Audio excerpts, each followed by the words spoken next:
सरकारी company air India अब देश की नामी कंपनी टाटा की होने जा रही है। ब्लूमबर्ग के मुताबिक पैनल ने एयर इंडिया के लिए टाटा ग्रुप को चुना है। टाटा ने सबसे ऊंची बोली लगाकर जीत हासिल की। इसके बाद एयर इंडिया की नीलामी को लेकर केंद्र सरकार विपक्षी दलों के निशाने पर आ गई है। भारतीय किसान यूनियन के नेता राकेश टिकैत ने एयर इंडिया की नीलामी पर सरकार को घेरते हुए ट्वीट किया।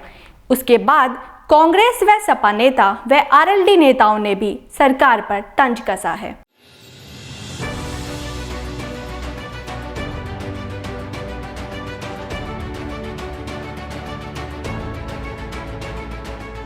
किसी समय में देश की सरकार ने एयर इंडिया का अधिग्रहण किया था, लेकिन आज हालात ये आन खड़े हुए हैं कि एयर इंडिया को आज नीलाम होना पड़ रहा है।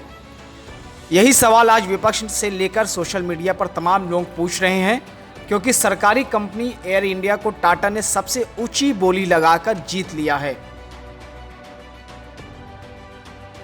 किसान नेता राकेश टिकैत ने एयर इंडिया की नीलामी पर तंज कसते हुए लिखा है कि हम तो पहले से ही कह रहे हैं कि देश में इंडिया फॉर सेल का बोर्ड लगा हुआ है। पहले नीलामी होना बेइज्जती मानी जाती थी, अब यह इज्जत का विषय है।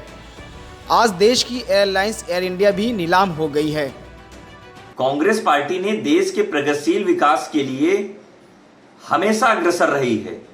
देश के लिए कांग्रेस पार्टी ने नवरत्न कंपनियां दी, लेकिन जब से भारत देश में मोदी सरकार आई है, वो जितनी भी सरकारी कंपनियां थी लगातार बेचती हुई चली आई। उन्होंने रेलवे बेच दिया, एयरपोर्ट बेच दिए, यहां तक जो हमारे एजेंसियां रही हैं अलग अलग क्षेत्रों की, उनको बेच दिया। कल एयर इंडिया बेच दिया। ये भारतीय जनता पार्टी ने आज तक कुछ बनाया नहीं है। जो कांग्रेस पार्टी ने देश की धरोहर के लिए कंपनियां बनाई थी, उनको लगातार बेचती हुई चली आ रही है। आज तो भारतीय जनता पार्टी का चेहरा भारत देश की जनता जान चुकी है। आने वाले समय में देश की यही जनता भारतीय जनता पार्टी को बदलने का काम करेगी। 7 वर्षों के अंदर हिंदुस्तान की सरकार ने सिर्फ और सिर्फ सार्वजनिक संपत्तियों को नीलाम करने की और बेचने का काम किया है। इसका ताजा उदाहरण आपको देखने में आ रहा है कि सार्वजनिक संपत्तियों को बेचने के क्रम में एयर इंडिया को फिर से बेचने का काम किया, जिसको टाटा ने किया। ये लगातार देश की सार्वजनिक संपत्तियों को केंद्र सरकार खत्म करने की कोशिश कर रही है और निजीकरण को बढ़ावा दे रही है। समाजवादी पार्टी इस निजीकरण के खिलाफ है और सार्वजनिक संपत्तियों को बेचने का विरोध करती है। एयर इंडिया को नीलामी को लेकर देश में जहां एक और तरह तरह की प्रतिक्रिया सामने आ रही है, वहीं इस पर सियासी बयानबाजियों का भी दौर जारी हो गया। कांग्रेस पार्टी ने आरोप लगाते हुए कहा कि भारतीय जनता पार्टी की सरकार कांग्रेस के द्वारा बनाए गए देश के संसाधनों को लगातार एक एक करके बेच रही है। सरकार के पास न कोई नीति है, न कोई नीयत। सरकार की मंशा पूरे देश को बेचने की है।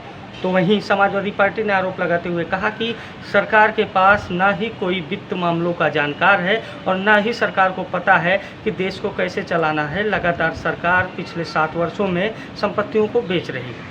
गौरतलब है कि जिस तरह से एयर इंडिया की नीलामी हुई है, इसको लेकर लगातार सियासी बयानबाजियों का दौर जारी है और चाहे नेता हो चाहे आम आदमी, लोग तरह तरह की इस पर प्रतिक्रिया कर रहे हैं। न्यूज 18 के लिए अभिषेक शर्मा, लखनऊ। जिस टाटा ग्रुप से इंदिरा गांधी ने एयर इंडिया लेकर हवाई जहाज़ों का सरकारीकरण किया था, उसी टाटा ग्रुप ने आज फिर मोदी सरकार से एयर इंडिया खरीद ली है।